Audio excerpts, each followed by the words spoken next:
Dakota.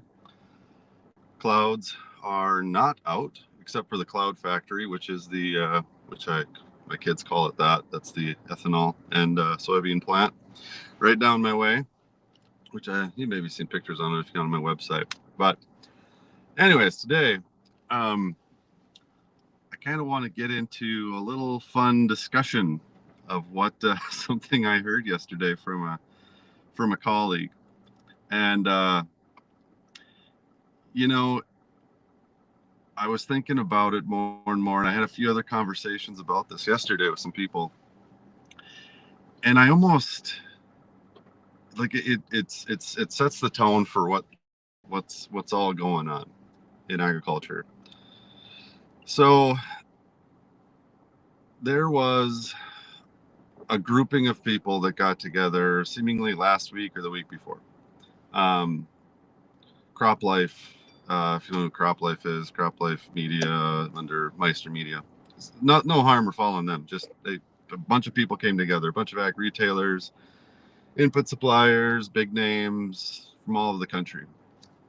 And apparently the tone was everybody is scared shitless, basically. Everyone's worried, budgets down, XYZ, turmoil.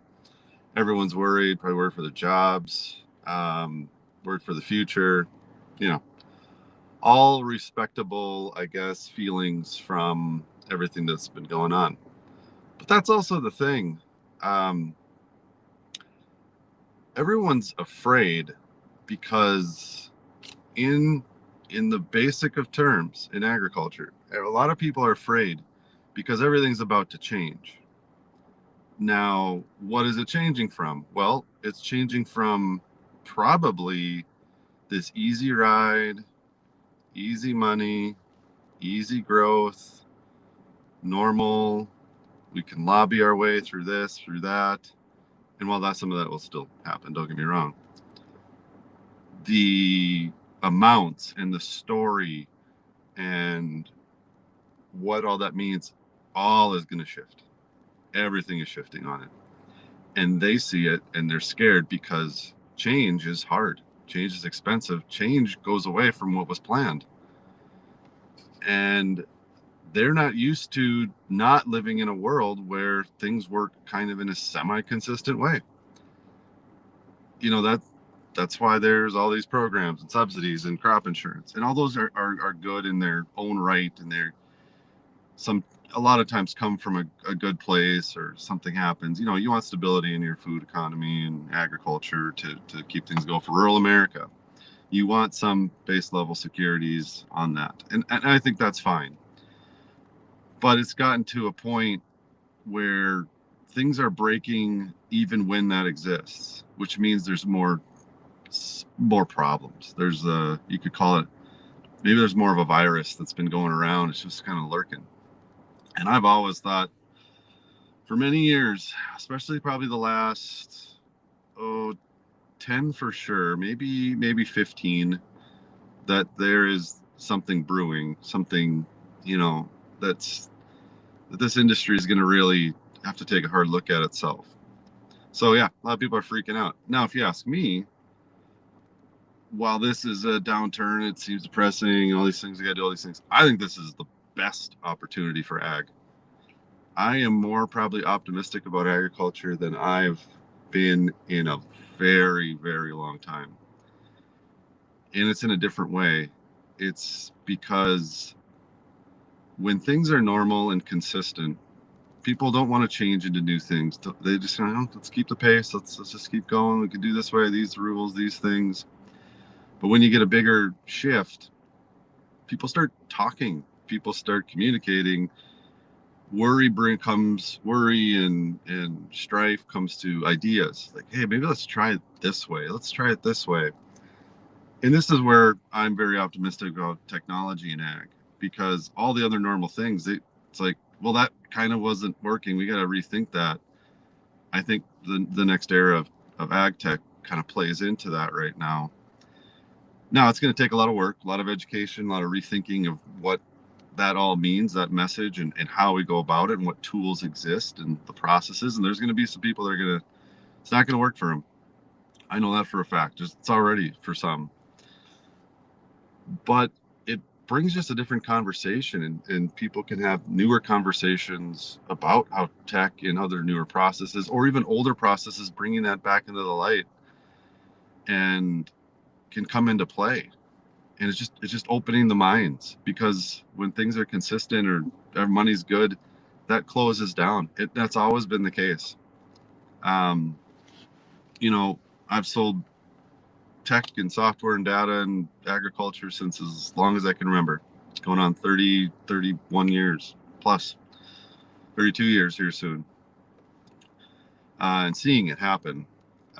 And I can tell you, in good times, you would think, oh, farmers and ag businesses are going to throw their money at at technology, and they do to a point. They have, and that's been kind of some upticks, but they don't really get into it. It's been more, oh, let's put things in, land and tile in bigger investments because I got a lot more cash.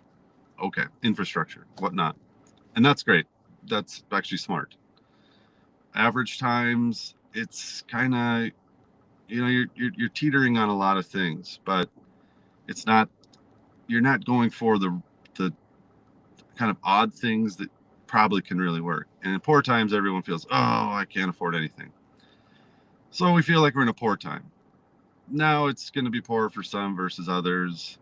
I've kind of talked about this. I think the core corn belt is going to have a little tougher time than, say, the more diversified cropping states like North Dakota and others, South Dakota, Minnesota. I think, yeah, there's pockets. There's going to be pockets everywhere because that's how it works. But as a whole, everything feels different, and it's going to shift. What exactly that means, I can't predict exactly. Uh, I do think growth in its traditional sense is going to go down, but I think growth in new areas, in new places, is going to expand enormously. So while there's this doom and gloom talk, the doom and gloom talk is from the people that got so used to the same thing that they didn't know how to diversify and change into other things. Yeah, they're going to have a tough time. The ones that know how to do that, or are used to, or already have been doing it and can adapt, they're going to win. And if you're that way out there. If you're not, you might be going to have a tough time. If you don't know what that means and need help on that, give me a call. I got plenty of ideas. I know ways to. I've been through plenty of weird, tough times in agriculture. I was born into it, and tech came from bad times. Well, maybe more tech's going to come from this version of it, which is quite different than the other, but it's still going to be tough. So, longer little rant on this Friday, and I wouldn't even call it rant, more of a. I think the doom and gloom message is the wrong message to talk about. I really do. And I think it just grows more fear and anger. But really,